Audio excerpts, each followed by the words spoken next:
Shalom, saya Felicia Maria Silaban.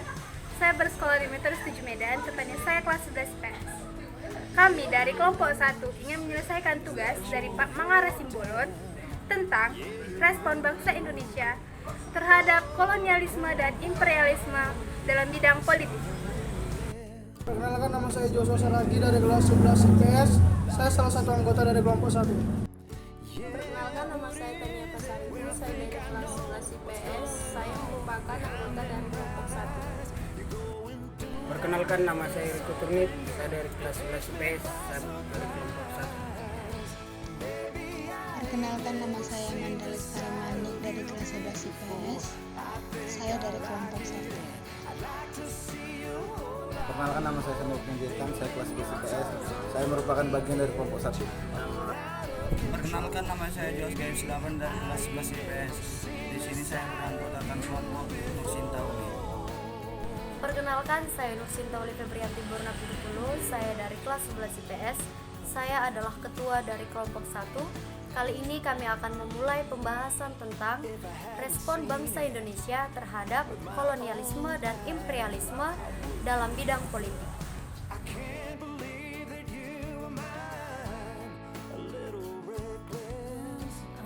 Sebelum kita lebih jauh, ada baiknya kita memahami dulu apa sih yang dimaksud dengan kolonialisme dan imperialisme.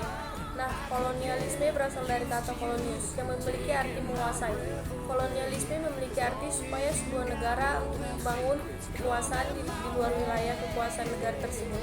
Kolonialisme memiliki tujuan mencapai dinamisme kekuasaan dalam bidang ekonomi, sumber daya alam, sumber daya manusia, dan politik. Sementara imperialisme berasal dari kata imperium dalam bahasa Latin yang berarti kekuasaan tertinggi. Kedaulatan atau sekedar kekuasaan. Imperialisme merupakan kebijaksanaan atau ideologi untuk memperluas kekuasaan atas negara lain dan penduduk asli negara tersebut dengan tujuan memperluas akses politik dan ekonomi, kekuasaan dan kontrol, dan seringkali dilakukan dengan menggunakan kekuasaan militer.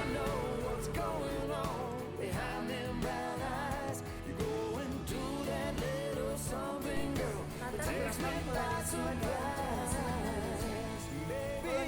dan imperialisme sudah dilakukan oleh bangsa Eropa sejak abad ke-15 sampai akhirnya masuk ke Nusantara atau Indonesia. Pada saat itu, latar belakang bangsa Eropa masuk ke wilayah Nusantara disebabkan oleh beberapa hal seperti jatuhnya Konstantinopel di kawasan Laut Tengah kekuasaan Turki Utsmani pada tahun 1453, merosotnya ekonomi dan perdagangan bangsa Eropa, serta terjadinya revolusi industri. Perlu diketahui, kolonialisme dan imperialisme modern muncul setelah terjadinya revolusi industri, membuat bangsa Eropa menciptakan kapal laut yang digunakan untuk menjelajah samudra demi mencari sumber daya di belahan dunia lain. Dalam upaya tersebut, bangsa Eropa mulai menyebar ke seluruh dunia sampai akhirnya kolonialisme di Indonesia dan imperialisme di Indonesia pun terjadi. Di sisi lain, kejatuhan Konstantinopel ke tangan Turki Utsmani pada tahun 1453 menyebabkan akses bangsa Eropa dalam mendapatkan rempah-rempah yang lebih murah di kawasan Laut Tengah menjadi tertutup dan membuat harga rempah-rempah di Eropa meningkat tajam.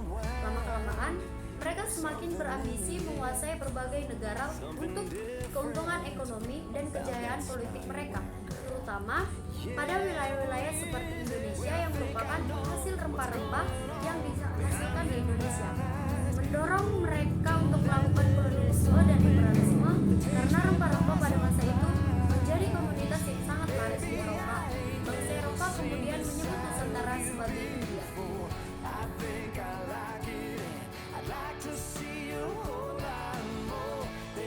Penyebab terjadinya kolonialisme dan imperialisme, faktor internal, keinginan untuk menguasai negara lain, penjelajahan samudra, kondisi negara sendiri yang kurang SDA, faktor eksternal, pengaruh negara lain, kondisi negara lain yang lebih baik, dorongan dari misionaris dalam keagamaan.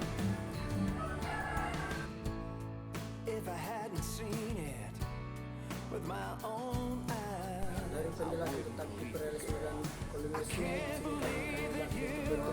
imperialisme dan kolonialisme, macam bentuk kolonialisme, satu kolonialisme eksploitasi, dua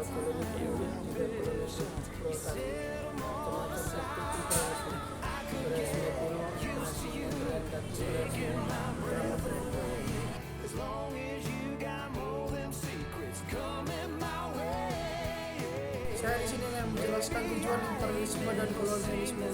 Tujuan kolonialisme memperbanyak sumber daya alam dan juga sumber daya manusia di negara tersebut. Ekspansi budaya melancarkan kolonialisme besar-besaran. Hasilnya bahasa Inggris tidak asing lagi di telinga dan juga perluasan wilayah penduduk martabat sebuah negara. Tujuan imperialisme yang pertama, penguasaan atau dominasi dunia terregisir secara politis. Yang kedua, imperium ataupun hegemoni yang kira-kira mempunyai dimensi kontinental. Yang ketiga, semata-mata pengaruh yang lebih besar dari kekuatan yang dilokalisir.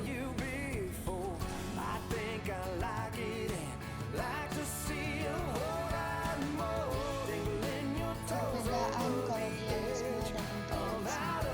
Kolonialisme bertujuan untuk menguasai sumber daya alam atau kekayaan alam dari negara yang dijadikannya sebagai tempat koloni untuk wilayah kenegaraan. Imperialisme bertujuan untuk menanamkan pengaruh pada seluruh bidang kehidupan negara yang bersangkutan.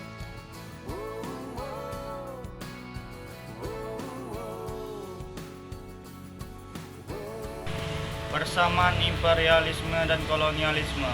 Persamaan imperialisme dan kolonialisme terletak di faktor yaitu membuat negara yang dijajah semakin menderita atau terpuruk dan membuat negara penjajah semakin makmur atau maju.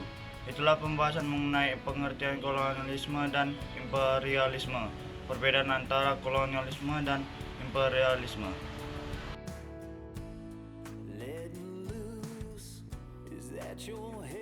Saya di sini ingin menjelaskan inti dari pembahasan kelompok 1, yaitu respon bangsa Indonesia terhadap kolonialisme dan imperialisme terhadap bidang politik.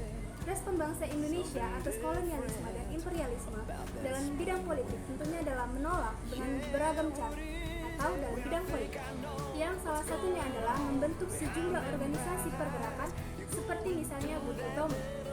Dalam bidang politik, pengaruh kekuasaan Belanda semakin kuat karena intervensi yang intensif dalam masalah-masalah istana seperti pergantian tahta, pengangkatan pejabat-pejabat teratas, ataupun partisipasinya dalam menentukan kebijakan pemerintahan kerajaan.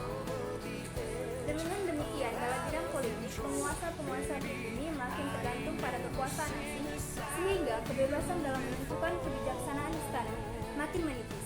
Di samping itu, aneksi wilayah yang dilakukan oleh penguasa asing mengakibatkan menyempitnya wilayah kekuasaan pribumi. Selanjutnya, apa sih dampak di bidang politik itu?